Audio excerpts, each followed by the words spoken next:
وعلى آله الطيبين الطاهرين وأصحابه وأزواجه وأولياء ملته أجمعين. أما بعد، قال الله تبارك وتعالى في كلام المجيد والفرقان الحميد: فأعوذ بالله من الشيطان الرجيم، بسم الله الرحمن الرحيم. يا أيها الناس قد جاءكم الرسول بالحق من ربكم فآمنوا خيرا لكم. صدق الله العلي العظيم وصدق رسوله النبي الكريم، ونحن على ذلك لمن الشاهدين والشاكرين، والحمد لله رب العالمين. إن الله وملائكته يصلون على النبي يا أيها الذين آمنوا صلوا عليه وسلموا تسليما.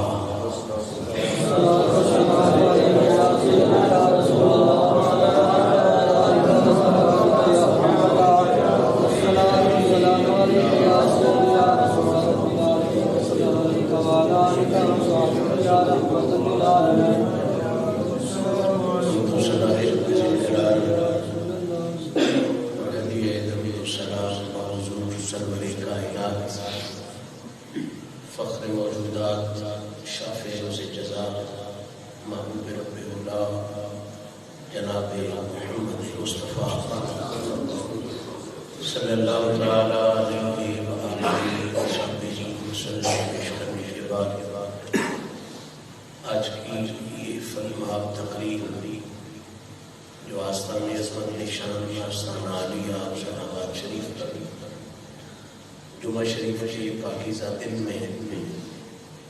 آقا کریم علیہ الصلوۃ والتسلیم کے لائے ہوئے مثل دین مدین کی تعلیم و تبلیغ کے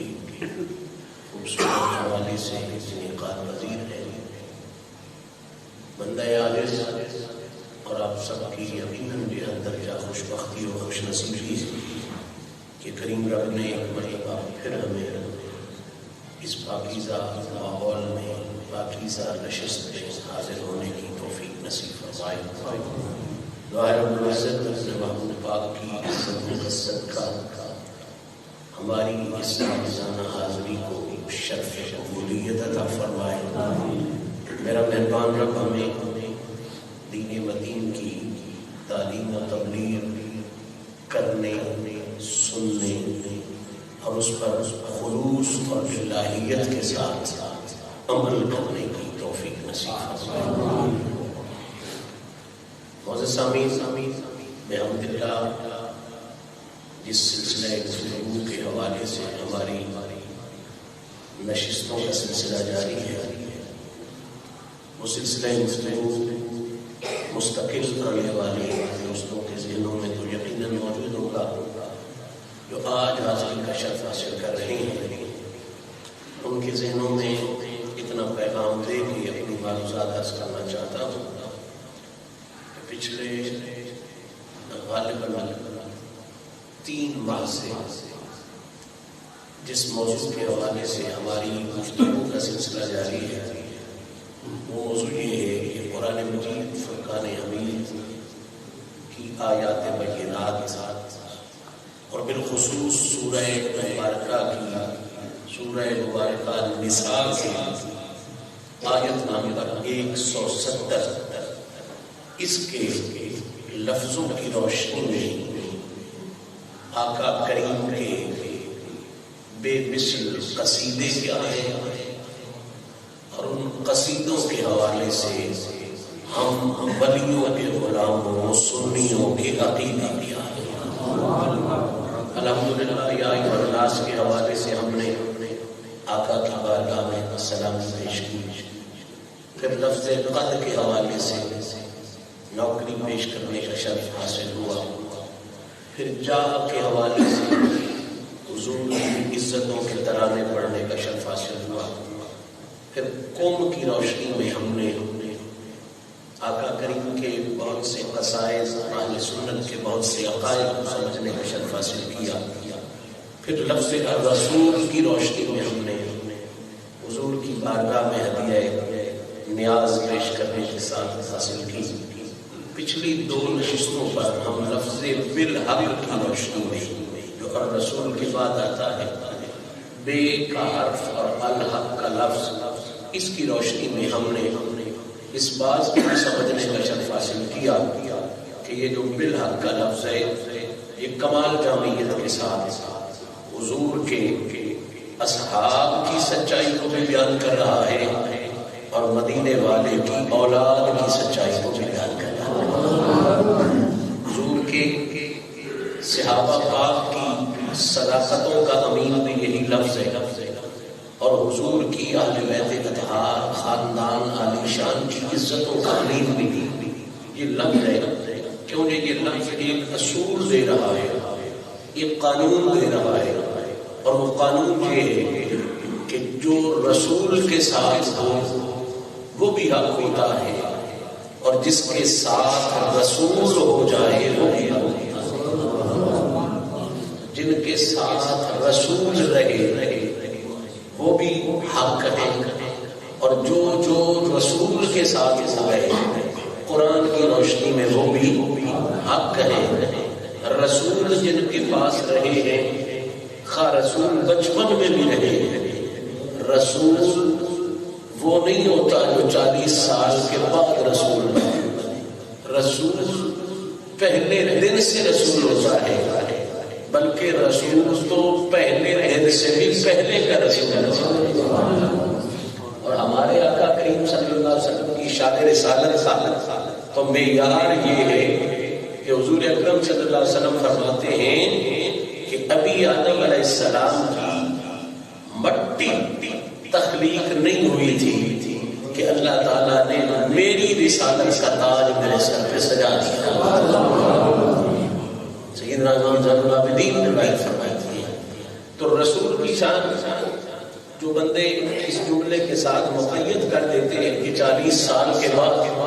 وہ سراسر بھول ہے، سراسر غلطی ہے۔ یہ ضرور ہے کہ اعلان نبوت کا اعلان یہ 40 سال کے بعد حضور نے فرمایا ہے، ورنہ کنت نبیا وآدم بین الروح والجسد۔ اعلان حضور نے 40 سال کے بعد کیا ہے، لیکن حضور کی نبوت اور حضور کی شان رسالت یہ تو اس وقت سے سلامت ہے، ابھی آدم روح اور مٹی کے چکر میں تھے، اللہ نے محمد کی نبوت میں ڈال کے پہلے سے لگا دیا۔ تو حضور بچپن میں بھی جن کے پاس رہے، حضور تھے، نبیوں کے سردار تھے، رسولوں کے تاجدار تھے، خواہ وہ بچپن آپ نے جناب عبد المطلب کے گھر گزارا، خواہ جناب ابو طالب کے گھر گزارا، خواہ وہ 2 سال جناب حلیمہ کے کرم فرماتے رہے، قانون قرآنی ہمارے سامنے آ گیا کہ رسول پلیتوں کا ساتھی نہیں ہوتا، رسول باطل کا ساتھی نہیں ہوتا، رسول غیر حق کا ساتھی نہیں ہوتا، کسی صورت میں ساتھی نہیں ہوتا۔ رسول طہارت کے اعلیٰ معیار کا نام ہوتا ہے، طہارت کی اعلیٰ ڈگری کا نام ہوتا ہے، اور جو طہارت کی اعلیٰ ڈگری ہوتی ہے وہ نجاست اور غلاظت کے پاس جا ہی نہیں سکتی۔ رسول اللہ کا جناب عبد المطلب کی جھولی میں جانا یہ بتا گیا کہ اللہ نے عبد المطلب کو بھی پاک اور حق بنایا۔ رسول اللہ کا جناب ابو طالب کے گھر میں رہنا اور 50 سال جناب ابو طالب کے ساتھ رہنا، ان کی پناہ اور ان کی سنگت میں رہنا، یہ بتا گیا کہ اگر ابو طالب حق نہ ہوتے، میرا نبی ایک لمحے کے لیے بھی ان کے پاس نہ جاتا، میرا نبی غیر حق کا ساتھ نہیں دیتا، رسول ہمیشہ حق کے ساتھ ہوتا ہے۔ 50 سال نبی ابو طالب کی سنگت سے رہے، سمجھ لو تبھی رہے جب اللہ نے ابو طالب کے ظاہر کو بھی حق بنایا تھا، ابو طالب کے باطن کو بھی حق بنایا تھا۔ اسی طرح حضور جناب حلیمہ سعدیہ کے پاس 2 یا 2.5 سال رہے۔ ملعون مورخ اگر کوئی کہے کہ حلیمہ سعدیہ نے پتہ نہیں جملہ یہ کہاں سے لوگ لے آتے، پتہ نہیں کلمہ پڑھا تھا یا نہیں پڑھا تھا، بے وقوف۔ جب قرآن فیصلہ دے رہا ہے بالحق، رسول کسی پلیت کی سنگت میں جا ہی نہیں سکتا، رسول کسی باطل کے پاس جا ہی نہیں سکتا، یا کہ رسول حلیمہ کے پاس گئے ہی نہیں، پھر جو مرضی ہے کہتا رہے حلیمہ کے بارے میں۔ اور اگر مانتا ہے کہ رسول حلیمہ کی کلی سجانے گیا ہے، حلیمہ کے وقت جگانے گیا ہے، حلیمہ کے نصیب اٹھانے کے لیے گیا ہے، تو ماننا پڑے گا جب رسول چلا گیا ہے اب حلیمہ باطل پہ نہیں ہو سکتی۔ حلیمہ کا ظاہر بھی اللہ نے حق بنایا تھا، حلیمہ کا باطن بھی اللہ نے حق بنایا تھا۔ جن کے پاس رسول رہے، بچپن میں رہے وہ بھی حق، اور جن کے پاس جوانی میں رہے وہ بھی۔ صدیقہ کائنات سیدہ عائشہ صدیقہ کے پاس رسول جوانی میں رہے، سیدہ خدیجہ الکبریٰ کے پاس رسول جوانی میں رہے، جناب حفصہ ابن عمر بن خطاب شہزادی ہیں امیر عمر کی، ان کے پاس حضور جوانی میں ان سے نکاح فرمایا، ان کے پاس رہے۔ بھیا مجھے نہ ادھر کا سوچنا ہے نہ ادھر کا سوچنا ہے، میرے پاس تو قرآن کا فیصلہ موجود ہے نا، قرآن کا نقطہ موجود ہے، مجھے نہ کسی سے بغض ہے نہ اناد ہے، نہ کسی سے رنج ہے نہ فساد ہے، مجھے تو قرآن کی فکر دینی ہے۔ رسول بچپن میں جن کے پاس رہا ہے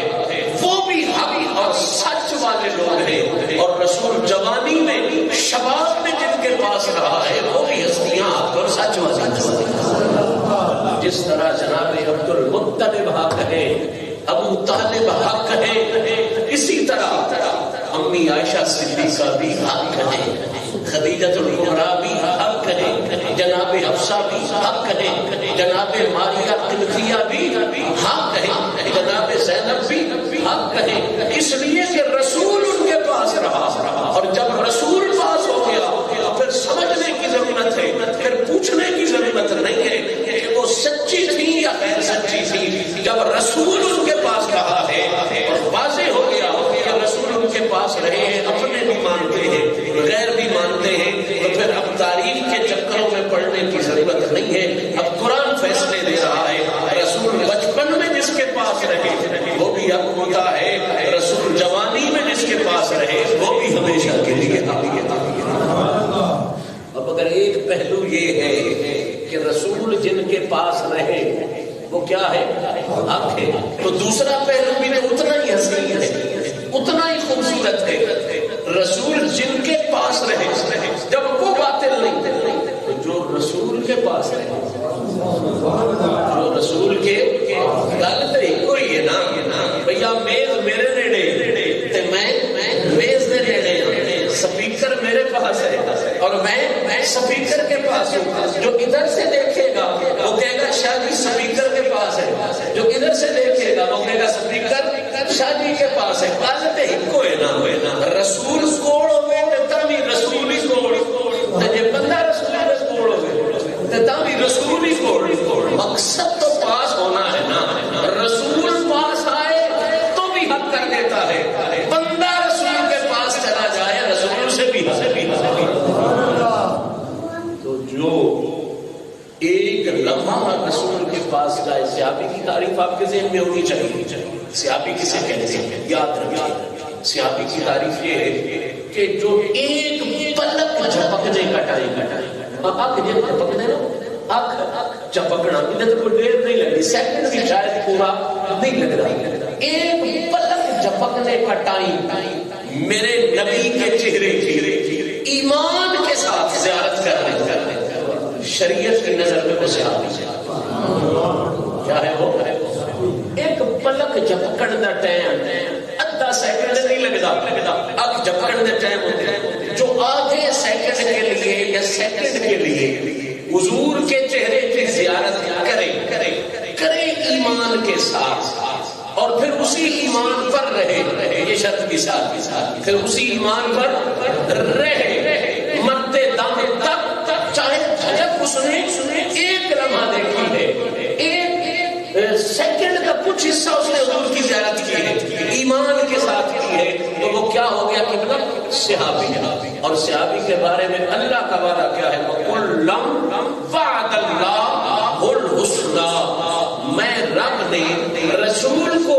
ایمان کی نظر سے دیکھنے والوں کے لیے اس جہان کے حسن کا وعدہ،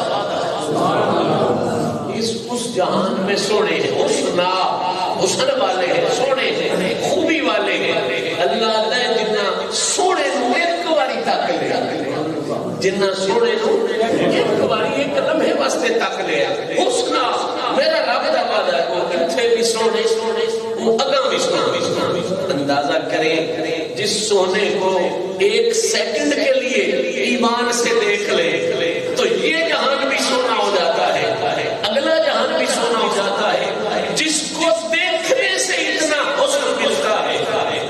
اس کی غلامی سے کتنا حسن ہوگا، اس کی سنگت سے کتنا حسن ملتا ہوگا، اور اس کو اپنا ذات کے لیے اللہ نے کتنا حسن عطا فرمایا ہوگا۔ تو صحابی جو ایک سیکنڈ کے لیے حضور کی زیارت ایمان کی نظر کے ساتھ کر لے اور پھر اسی ایمان پہ رہے، وہ کیا ہو گیا؟ صحابی۔ اور اولیاء کاملین بالخصوص حضور شیخ الاسلام والمسلمین خواجہ خواجگاں خواجہ محمد قمر الدین پیر صاحب نے ارشاد فرمایا کرتے تھے کہ لکھاں کروڑاں ولی رڑ کے، ولی کی بھی بہت بڑی شان ہے، ولی بھی تیری سیری میں نہیں آتا، ولی بھی تیرے دماغ میں نہیں آتا، اس لیے کہ ہاتھ اس کے ہوتے ہیں، طاقت خدا کی ہوتی ہے، آنکھ اس کی ہوتی ہے، بصیرت خدا کی ہوتی ہے، کان اس کے ہوتے ہیں، سماعت خدا کی ہوتی ہے۔ یہ ولی ہے نا جو 12 سال کے بعد ملے ہوئے کو اترا دیتا ہے، یہ ولی کا ہی نظام ہے نا، یہ ولی کی شان ہے جو مردوں کو زندہ کر لیتا ہے، یہ ولی کی شان ہے نا جو اسرائیل سے بھی روح قبض کر لیتا ہے، اسرائیل کا کام ہے روح قبض کر کے لے جانا۔ یہ شہنشاہ بغداد ولی تھے نا جنہوں نے اسرائیل سے روح واپس کر دی، تو یہ شان ہے کس کی؟ ولی کی۔ یہ شان کس کی ہے؟ ولی کی۔ اب اندازہ کرو، فرماتے ہیں لکھاں کروڑاں ولی لڑ کے اس دھوڑ کا مقابلہ بھی نہیں کر سکتے جیڑی دھوڑ حضور دے سیاسی دے گھوڑے دے پیر دے تھلے آیا۔ اتنی بڑی شان ہے حضور کے صحابی کی، اتنی بڑی عزت ہے حضور کے صحابی کی، اتنی بڑی بلندی ہے حضور کے صحابی کی۔ اور یہ کیسے بن گیا؟ ایک لمحہ حضور کی سنگت میں گیا تو اتنا اونچا ہو گیا۔ سرکار نے فرمایا اگر تم احد پہاڑ کے برابر بھی احد پہاڑ، اللہ تعالیٰ سب کو زیارت کی توفیق عطا فرمائے۔ مدینہ شریف میں یہ پہاڑ ہے، بہت بڑا پہاڑ ہے، اور اس پہاڑ کو بڑا خاص شرف حاصل ہے۔ سرکار فرماتے ہیں یہ وہ پہاڑ ہے جو مجھ سے پیار کرتا ہے، میں اس سے پیار کرتا ہوں۔ حضور کا فرمایا یہ ہمیں پیار کرتا ہے، ہم اس پہاڑ سے پیار کرتے ہیں۔ اور پھر آپ نے فرمایا اس احد کے پہاڑ کے بارے میں فرمایا میں اس کو خود جنت میں لے کے جاؤں، یہ جنتی پہاڑ، کمال کا پہاڑ ہے۔ اب بھی سید الشہداء سیدنا امیر حمزہ کی مزار اطہر اور باقی جو وہ 70 ہیں احد والے، ان کی مزارات وہیں پر ہیں۔ سرکار صلی اللہ علیہ وسلم ہر بدھ والے دن، مدینے والے آقا کریم ہر بدھ والے دن اپنے چچا کی قبر انور کی زیارت اور چچا کو عزتوں کا تاج پہنانے کے لیے مدینے والے آقا تشریف کرتے ہیں۔ احد پہاڑ بہت بڑا پہاڑ ہے، اور اس کے لیے حضور نے ایک دفعہ یہ بھی کہا تھا کہ میں اللہ کا نبی ہوں، اور اگر میں چاہوں کہ یہ احد پہاڑ سونا ہوتا ہے، یہودی آئے، نصرانی آئے، انہوں نے کہا جناب مہربانی کریں آپ یہ نیا دین نہ کریں، اس طرح کریں آپ ہمارے میں سے کسی دین کی بات کر دیں، عیسائی والی بات کر دیں، یہودیوں والی، کافروں والی تو آپ نے کرنی نہیں، مسلموں والی تو عیسائی ہوتی، ہم تو صاحب کتاب ہے، آپ ہم میں سے کسی کے سنگی بن جائیں، اور یہی دین جو یہودیت ہے یہ عیسائیت ہے اس کو پھیلاتے، اور آپ کو اتنا مال دیتے ہیں، اتنے پیسے دیتے ہیں، پوری دنیا میں آپ کی حکومت کرواتے ہیں۔ تو سرکار نے فرمایا میں اللہ کا نبی ہوں، مجھے مال کی ضرورت نہیں، دولت کی ضرورت نہیں، اگر میں چاہوں تو کتنا دے لو گے مجھے، کیا کچھ کر لو گے؟ اگر میں چاہوں کہ یہ احد پہاڑ سونا ہوتا، یہ احد پہاڑ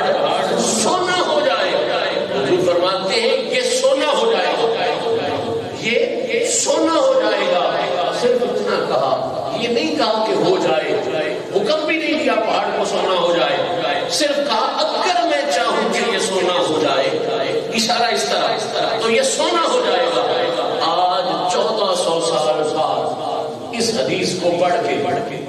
لوگوں نے احد پہاڑ کو کھودنا چاہا ہے، اوپر چھوٹی سی لیئر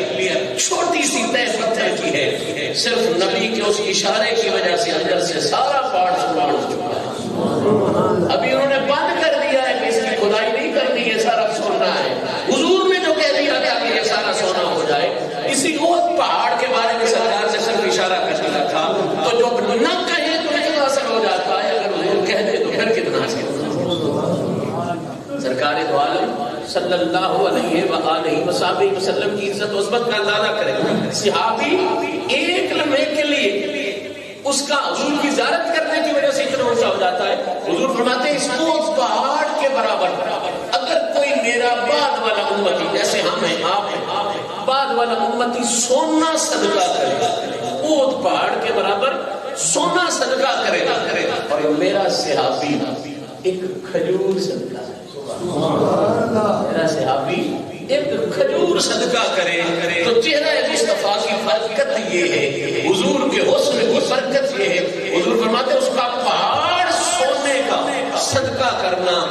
اتنا اجر حاصل نہیں کر سکتا جتنا صحابی کا ایک کھجور صدقہ کرنا اجر حاصل کرتا۔ یہ شان ہے اس کی جو ایک لمحہ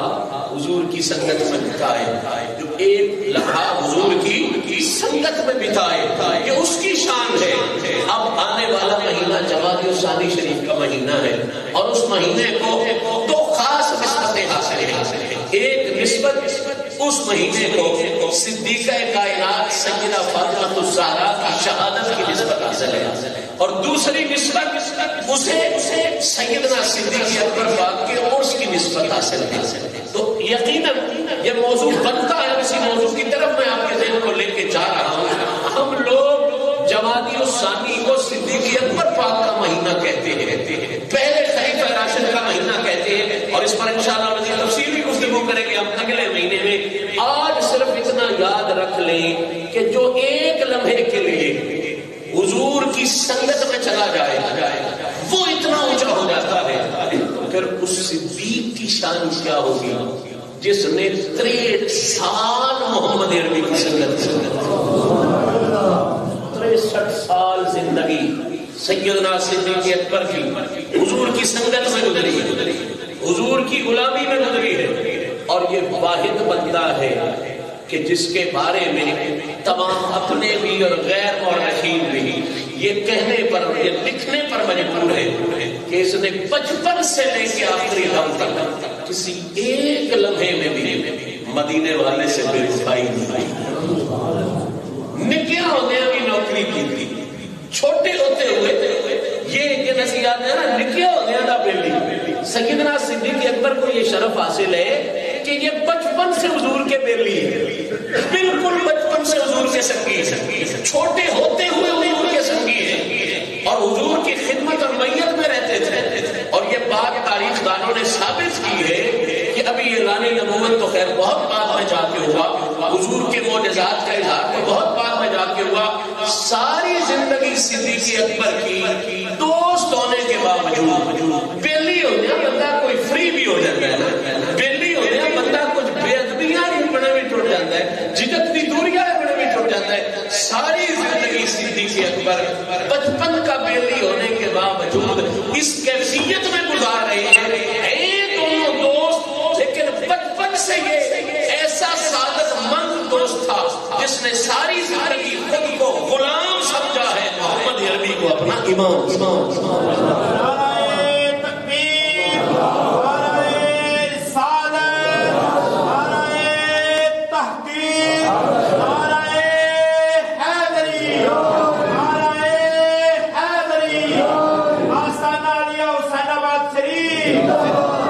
اس نے خود کو غلام سمجھا ہے، آقا کریم کو اپنا آقا اور امام سمجھا ہے، تو جو ایک لمحے کے لیے حضور کا سنگی بنے، جب وہ اتنا اونچا ہو جاتا ہے تو جس کی زندگی کے 63 سال حضور کی سنگت میں گزرے، ہر لمحہ حضور کی سنگت میں گزرے، یہ بچپن کا بھی یار، یہ جوانی کا بھی سنگی، یہ شباب کا بھی سنگی، یہ جنگ کا بھی سنگی، یہ حضر کا بھی سنگی، یہ سفر کا بھی سنگی، اور تو اور یہ مکے کا بھی سنگی، اور جب کوئی سنگی نہیں تھا یہ ہجرت کی رات کا بھی سنگی، یہ ہجرت کی رات کا بھی سنگی، یہ ایسا سنگی ہے کہ اس جیسی سنگت کسی کے حصے میں نہیں آئی۔ تبھی تو امیر عمر کہا کرتے تھے اے صدیق اکبر مجھ سے میری ساری عمر کی نیکیاں لے لیں، ساری عمر کی نیکیاں کوئی تھوڑی ہوگی، میں آگے چل کے اس کا تعارف کرواؤں گا، صرف جملہ دے رہا ہوں، عمر مجھ سے ساری عمر کی نیکیاں لے لیں، بس ایک بغداد والی رات نہیں تھا۔ ایسا سنگی ہے میرے آقا کریم کا، ہر لمحے کا سنگی ہے، ہر گھڑی کا سنگی ہے، ہر ساتھ کا سنگی ہے، ہر کیفیت کا سنگی ہے۔ اب اندازہ کرو تو ایک لمحے کا سنگی ہو، جب وہ اتنا اونچا ہو جاتا ہے تو صدیق اکبر تو وہ ہے جسے مالک نے ساری عمر کی سنگت مصطفیٰ کا چلا دیا۔ آقا کریم صلی اللہ تعالیٰ علیہ وسلم نے یہاں تک تاج عطا فرما دیا، فرمایا یہ میرا یہاں کا سنگی نہیں، ہاکذا لبس یوم القیامہ، فرمایا یہ میرا یہاں کا بھی سنگی ہے، یہ میرا وہاں کا بھی سنگی ہے، یہ میرا یہاں کا بھی سنگی ہے، یہ میرا وہاں کا بھی سنگی ہے۔ اب آؤ میرے ساتھ مل کے اسی آیت پر جس پر ہم بات کر رہے ہیں، بالحق، بالحق، جس کے پاس رسول رہا ہے وہ بھی باطل نہیں ہو سکتا، اور جو 63 سال رسول کے پاس رہا ہے، 63 سال رسول کے پاس رہا ہے، اب اگر کہے کہ معاذ اللہ صدیق اکبر غلط تھے، معاذ اللہ انہوں نے یہ غلطی کسی تقسیم میں غلطی کی، یا کسی حکومت کے معاملے میں غلطی کی، یا کسی جناب علی باپ کے معاملے میں غلطی کی، تو سوچنا پڑے گا یہ اعتراض صدیق کی ذات میں نہیں آئے گا، یہ قرآن کی آیت میں اعتراض آ جائے گا، یہ انگلی صدیق پر نہیں اٹھے گی، قرآن کی آیت اور رسول اللہ کی سنت سے انگلی اٹھے گی، اور اہل سنت و جماعت قرآن کی آیت میں بھی صدقے ہیں، رسول اللہ کی سنت میں بھی صدقے ہیں، یہ کہتے ہیں اعلان صدیق اکبر نے 63 سال میرے نبی کی سنت میں گزار کر کائنات کو یہ ماننے پر مجبور کر دیا ہے کہ دنیا والوں جو 63 سال رسول کی سنت میں رہا ہے وہ باطل نہیں، وہاں شک والی بات کوئی نہیں، اللہ نے اس کے ظاہر کو بھی حق فرما دیا ہے، اس کے باطن کو بھی حق فرما دیا۔ اگلا لفظ ذہن میں لائیں، اور آج میں چاہتا ہوں اس آیہ مبارکہ کے حوالے سے ہماری گفتگو مکمل ہو جائے، اور اگلے مہینے ہم سیدنا صدیق اکبر کی عزت و عظمت کے حوالے سے جو قرآن مجید میں معلومات ہیں ان کے حوالے سے نوکری پیش کرنے کا شرف حاصل کریں۔ اگلا لفظ ہے مر ربکم، کون سا لفظ ہے؟ مر ربکم، اے لوگو یا ایھا الناس، قد تحقیق، جاء آئے، کم تم سب کے پاس، الرسول میرے یہ شانوں والے رسول، بالحق اس شان کے ساتھ کہ یہ جس کے ساتھ ہو وہ حق ہوتا ہے، حق کے ساتھ آئے ہیں، ان کا حق کے ساتھ ساتھ ہے، حق کا ان کے ساتھ ساتھ ہے، یہ جس کے ساتھ ہو وہ حق ہوتا ہے، جو ان کے ساتھ ہو وہ حق ہوتا ہے۔ اب آئے کیسے ہیں؟ کدھر سے آئے ہیں؟ پھر ربکم، تمہارے رب کی طرف سے آئے ہیں، تمہارے رب کی طرف سے آئے ہیں۔ یہ جملہ بڑا سمجھنے والا ہے، اس جملے میں آقا کریم کے بے شمار قصیدے، بے شمار عزتوں کے ترانے ہیں۔ اللہ کہہ رہا ہے میرا یہ شانوں والا رسول کدھر سے آیا ہے؟ تمہارے رب کی طرف سے، تمہارے۔ اچھا سادہ جی گل پوچھا تے یہ دسو اسی کدوں آئے؟ اسی کو بھوئی وچ جم پے ہیں، اسی کو اسمان تو ڈر پے ہیں، سانو بھی تو اس رب کی تخلیق فرمایا، اسی رب نے حکم دیا جاؤ بھائی، ہم بھی آ گئے، اس میں کوئی شک نہیں ہے، آئے ہم بھی رب کے حکم سے۔ اس دنیا میں اللہ کے حکم کے بغیر آ گیا کو بندہ، اللہ نے امر کے بغیر کوئی آ گیا کوئی نہیں سکتا، آئے اسی بھی اللہ نے حکم نہ آڑی، آئے حضور بھی اللہ نے حکم نہ آڑی، لیکن 30 سپارے قرآن پہ ہے، یار بڑی تفصیل سے سمجھو، ہر بندہ آیا اللہ کے حکم سے ہے، اللہ کی اجازت اور مرضی سے ہے، ہر بندہ ٹیکنیکلی میرے رب پہ قومی ہے، رب کی طرف سے ہی آیا ہے، اور کوئی طرف ہی نہیں جہاں سے تو آ سکے، کیونکہ پہلے دن اجلاس تو رب کی بارگاہ میں ہوتا ہوا تھا نا، الستو بربکم والے دن تم بھی تھے میں بھی تھا، لیکن روحوں کی شکل میں تھے، اور وہ رب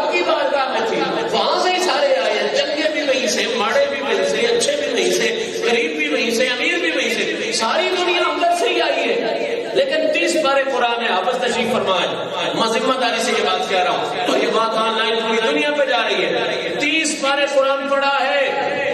ہر کوئی آیا رب کی طرف سے ہے, ہر کوئی آیا رب کی طرف سے ہے, لیکن کسی کے لیے اللہ نے نہیں کہا کہ یہ میری طرف سے آیا. کسی کے لیے اللہ نے نہیں کہا کہ یہ میری طرف سے آیا ہے. صرف میرے نبی کریم ایسے جن کے لیے رب نے کہا میرے رب کو یہ میری طرف سے آیا, یہ تمہارے رب کی طرف سے آیا ہے. بھئی آئے تو ہم بھی ادھر سے ہی ہیں, آئے وہ بھی ادھر سے ہی ہیں, آئے ہم بھی اللہ کے حکم سے ہیں, آئے وہ بھی اللہ کے حکم سے ہیں, آئے ہم بھی اسی کی اجازت سے ہیں, آئے وہ بھی اسی کی اجازت سے ہیں. تو ہمارے لیے میرے رب کو نہیں آیا, حضور کے لیے میرے رب کو کیوں آ گیا قرآن میں؟ بات تو سمجھنے والی ہے نا, بات تو سوچنے والی ہے. تو پہلا جواب خوبصورت اس بات کا یہ ہے کہ آئے ہم بھی ادھر سے, آئے سرکار بھی ادھر سے, لیکن ہمارے لیے میرے رب کو نہیں, حضور کے لیے میرے رب کو آیا. میں قرآن پڑھا رہا ہوں آپ لوگوں کو, سمجھو قرآن کی جامعیت دیکھو, حضور کی عزت دیکھو, حضور کی عظمت دیکھو. ہمارے لیے میرے رب کو نہیں, حضور کے لیے میرے رب کو کیوں آیا؟ تو پہلی حکمت اور پہلا راز اس میں یہ ہے کہ ہمارے لیے نہیں آیا, حضور کے لیے آیا. کیوں؟ اس لیے کہ ہم جتنے بھی آئے ہیں نا, ہم اپنے کام کرنے آئے ہیں. یہ بات بڑی نفیس سے سمجھنے والی ہے. آئے ہم بھی ادھر سے, آئے وہ بھی ادھر سے, لیکن ہمارا آنا وہ اون نہیں کر رہا, ہمارا آنا وہ اپنے ذمہ نہیں ڈال رہا. میرے رب کو نہیں کہہ رہا, ہم بھیجا ہمیں بھی اسی نے, لیکن میرے رب کو نہیں کہتا میری طرف سے آئے. رسول کے لیے کہتا یہ میری طرف سے آیا ہے. تو فرق کیا ہے؟ آئے ہم بھی, آئے وہ بھی. تو پہلا فرق یہ ہے کہ ہم بھی آئے وہ بھی آئے, لیکن فرق یہ ہے کہ ہم سارے یہاں اپنا کام کرنے آئے ہیں, وہ آئے ہیں تو اپنا کام کرنے نہیں, وہ خدا کا کام کرنے آئے ہیں. ہم سارے آئے ہیں تو اپنے لیے آئے ہیں. کوئی ڈاکٹر بننے, کوئی انجینئر بننے, کوئی چودھری بننے, کوئی ماسٹر بننے, کوئی کچھ بننے, کوئی کچھ بننے آیا ہے. ہم سارے اپنے کام کرنے کے لیے آئے ہیں. زہرا پاک کے بابا اپنے کام کرنے کے لیے نہیں آئے, وہ ازل سے لے کے ابد تک. یہ بات دل کی تختی پہ نوٹ فرما لیں. حضور آئے ہیں تو اپنے کرنے کے لیے نہیں آئے, حضور خدا کے کام کرنے کے لیے, اپنے لیے نہیں آئے, وہ اللہ کے لیے آئے ہیں. تبھی اللہ کہتا ہے یہ میری طرف سے آئے ہیں, میری طرف سے آئے. تم بھی ادھر سے ہو, آئے وہ بھی ادھر سے ہے, لیکن یہ بنیادی فرق ہو گیا. تم سارے اپنے کام کرنے کے لیے آئے ہو, رسول اللہ اپنے کام کرنے کے لیے نہیں آئے, وہ خدا کے کام کرنے کے لیے. میں اور سادہ کر دوں تو یوں کہہ دوں گا کہ ہم سارے آئے تو صحیح, یہاں پہ آ گئے. اب منزل ہماری کیا ہے؟ خدا کی بارگاہ میں قرب حاصل کرنا, اللہ کا قرب حاصل کرنا. ہم سارے اللہ تک پہنچنے کے لیے آئے ہیں, ہم سارے اللہ تک پہنچنے کے لیے آئے ہیں. میرے رب قوم والا جو ہے نا, وہ اللہ تک پہنچنے کے لیے نہیں آئے, وہ اللہ تک پہنچانے کے لیے. اسی سارے اللہ نہیں اپڑن واسطے آئے ہیں, محنت کر سائیں, نمازاں پڑھ سائیں, روزے رکھ سائیں, قرب حاصل کر سائیں رب کا. ہم سارے خدا تک پہنچنے کے لیے, خدا کا قرب حاصل کرنے کے لیے آئے ہیں. وہ جو میرے رب قرب والا ہے نا, وہ قرب حاصل کرنے نہیں آیا, وہ پہلے ہی بڑے قرب والا ہے. وہ خود پہنچنے کے لیے نہیں آیا, وہ ہمیں پہنچانے کے لیے آیا.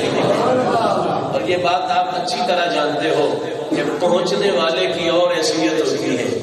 پہنچانے والے کی, پہنچنے والے کی اور اوقات ہوتی ہے, پہنچانے والے کی اور اوقات ہوتی ہے. میں اس کی مثال دیتا ہوں, آپ کو سمجھ آ جائے گی. اللہ کرے آپ سب کو میرا مالک اپنے حبیب کے صدقے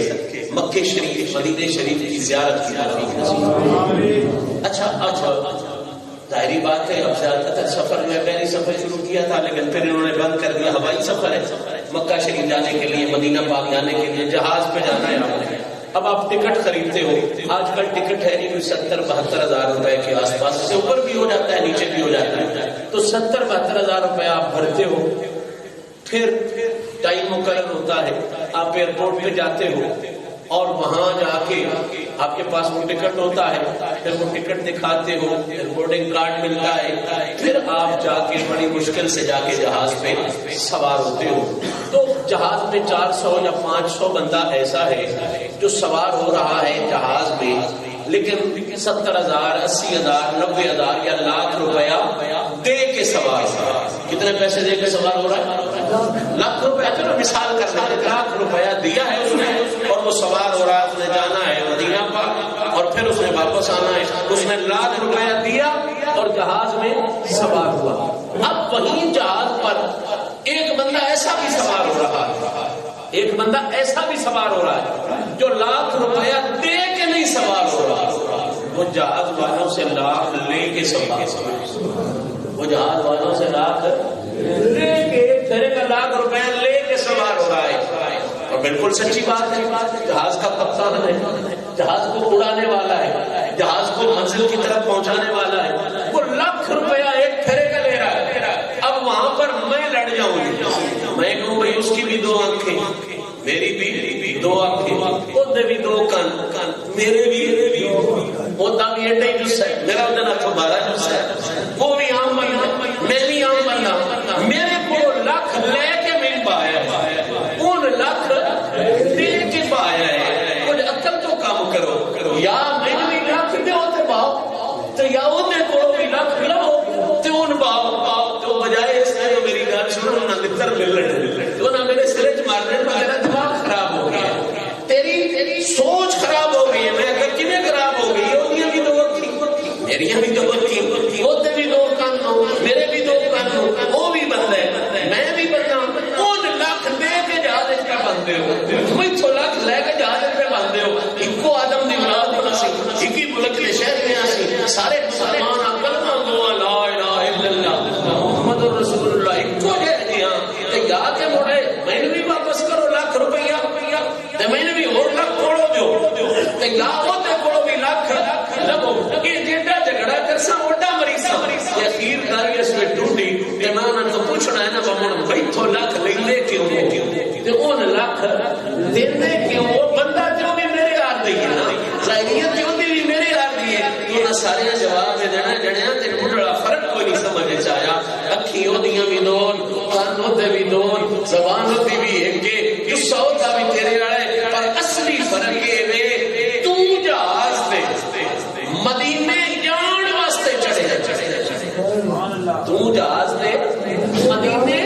جان واسطے چڑھے، وہ جہاز تے مدینے جان واسطے نہیں، 500 بندے مدینے اپڑان واسطے چڑھے،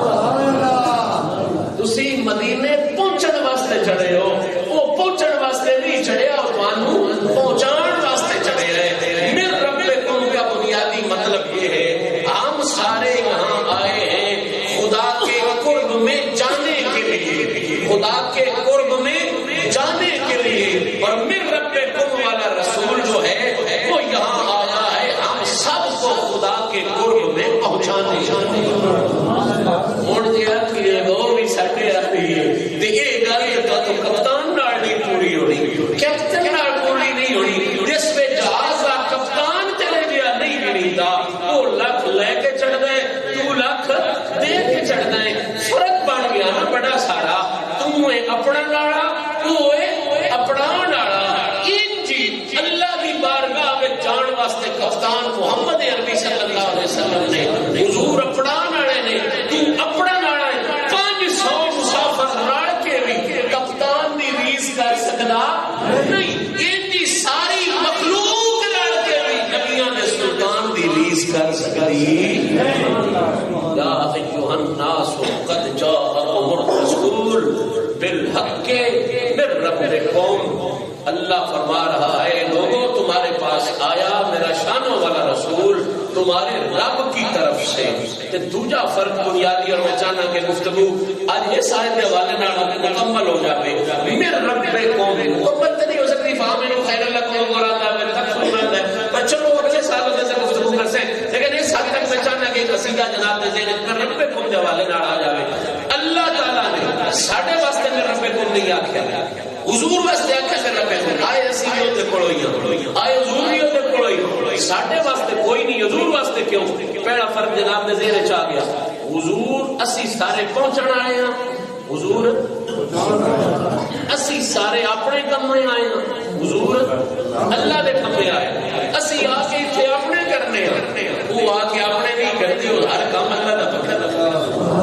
دوجا بنیادی شادی اور بڑا سمجھنے والا فرق ہے اور بڑی بات اور کمال دے فیصلے تے کمال دے رزلٹ نے انشاءاللہ عزیز اگلے سال اگلے ماحول تے اسی اس ایسی گفتگو شروع کی تھی تو میں رزلٹس اور نتائج از کر سکتا لیکن دوجا فرق بنیادی میں کر دینا چاہنا میرے رب قوم اسی بھی ادو ہی آئے سونا بھی ادو ہی آیا پر ساڈی باری وہ نہیں آتا میرے رب قوم میرے اندر آئے کلے آپ ہی اجازت کی آپ ہی دیتی حضور دی باری آتا میرے رب قوم یہ میری طرف سے آیا ہے یہ تمہارے رب کی طرف سے آیا نا فرق کیا ہے تو دوسرا بنیادی فرق میرے رب کم طلب جو والے کر رہا ہے وہ یہ ہے کہ باقی جتنے بھی آئے ہیں وہ اپنی ذمہ داری پہ آئے ہیں باقی جتنے بھی آئے ہیں کتنی ذمہ داری پہ آئے اپنی ذمہ داری پہ آئے ہیں یہ جڑا میرے رب کم والا ہے نا یہ اپنی ذمہ داری پہ نہیں آیا یہ رب دی ذمہ داری یہ بھی نہیں سمجھ آئی یہ کر کے سمجھ لو باقی کائنات دا ہر بندہ اپنے کیتے دا آپ ذمہ دار ہے اپنے کیتے دا آپ ذمہ دار ہے تسی جے کسے مارو تے پرچہ تواڈے تے ہی ہوندا ہے نا اے کام جے چنگا کیتا مارے ہے تے اپنے کمے تے آپ ذمہ دار ہو چنگا کیتا ہے تے چنگے دے بھی آپ ذمہ دار ہو بھڑا کیتا ہے تے بھڑے دے بھی آپ ذمہ دار ہو تسی جتنے بھی آئے ہو اپنے کمے دے آپ ذمہ دار ہو یہ جڑا میرے رب قوم والا رسول ہے اس بارے رب آتا ہے ہر بندہ اپنے کیتے دا آپ ذمہ دار ہے محمد عربی اس شان کا مالک ہے وہ اپنے کیتے دا آپ ذمہ دار نہیں ہوتے ہر کیتے ہوئے کمے دا خدا ذمہ دار کتنا بڑا فرق کتنا بڑا فیصلہ ہے تسی جو کرو تسی اپنے کمے دے آپ ذمہ دار اپنے کمے دے حضور جو کرن حضور دے ہر کمے دا کون ذمہ دار ہے حضور دے ہر کمے دا کون ذمہ دار ہے اتنی مثال سمجھ لو بس تسی کو گل کرو نا تو اس گلے شک پہ جاوے تے سو تساں آپ چونی ہے تاں کو معلومہ نہیں ہونا ہے گل تسی کرو تے سو تساں چونی ہے تاں اس گلے پیڑیاں ہونا ہے پر رب آتا ہے کہ تہاڈی گل ہے تسی اپنے کیتے دے آپ ذمہ دار ہو یہ وہی تے کیتے دا میں ذمہ دار ہاں مولوی گل کرے تے قسم آپ چونی پیر گل کرے تے اپنی گلے دی سو آپ چونی صوفی گل کرے اپنی گلے دی سو آپ چونی کلا رسول ساڈا ہی ہو گیا ہے جے بارے رب دا وکیل ہے گلاں اس کرنے والا قسم میں چونی فرق واضح ہو گیا نا کہ اسی اپنے کیتے دے آپ ذمہ دار ہاں تے سونا نبی اس شان دا مالک ہے کہ او دے کیتے دا کون ذمہ دار ہے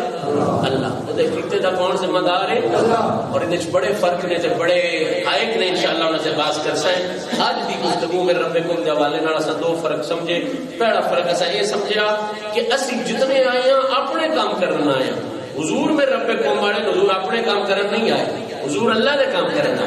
اسی سارے اپنا والے ہیں حضور سان اپنا والے دوجا فرق یہ کہ اسی سارے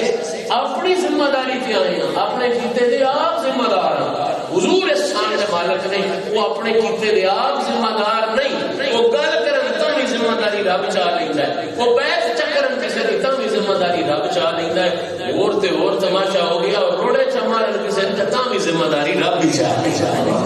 حضور دے ہر کمے دا ذمہ دار